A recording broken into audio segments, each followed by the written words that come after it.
from our raspberry patch.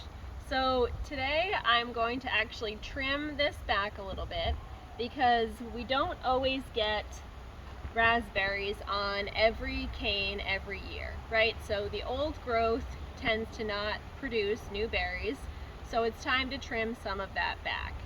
And you'll know what to trim because it's these little shoots that are kind of not as tall as some of the others. They look a little dead. You know, it's time to clear out some of this extra stuff that's not a raspberry. But basically you can tell, you know, you've got this old growth stuff that looks different. It's a different color from our new canes that produced berries last year. And look, we've even got some new growth right here, and raspberries grow underneath and shoot up in the ground. So if you look, you might actually find, here's a little cane right here sticking up. So you really want to be careful when you're cleaning out your raspberry patch and getting it prepped for spring. You want to watch for any new growth shoots that are happening in the soil and just try to work around them as best you can.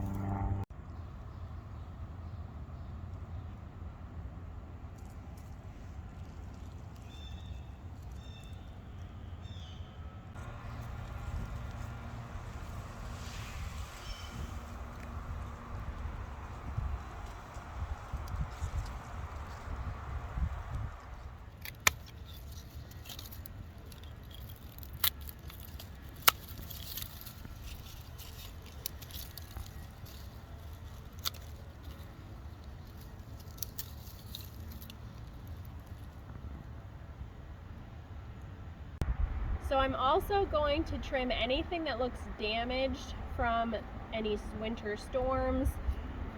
So I see this guy is broken right here. So I'm going to trim this back. I see some new growth actually right here. So I'm going to trim that a little bit.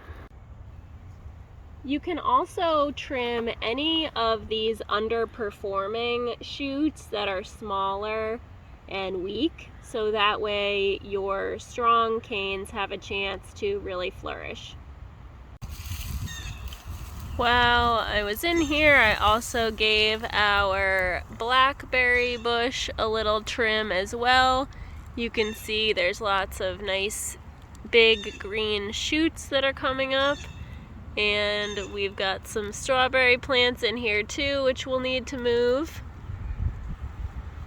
so that our berry patch can keep on spreading.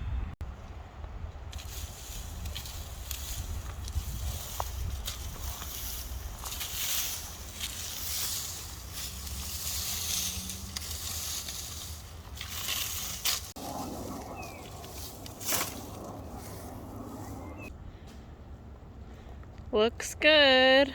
All cleaned up, trimmed, and ready for spring.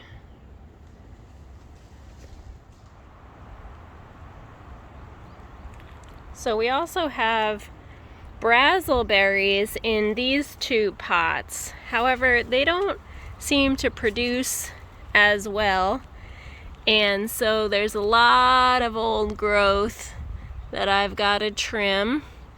Although I can see down there some signs of life, which is great. So I'll go ahead and trim these up as well, try and clean out some of the leaves and pine needles that we've got in here. And eventually we'd like to transplant these because we can continue to propagate them and they can spread out, and then we'll have some more berries. Just to see for comparison, we did trim this one up nicely, and you can see this one is still a little unruly, so we'll trim that one back. But this should definitely allow more energy to go to new growth and new opportunities, and hopefully lots of berries this season.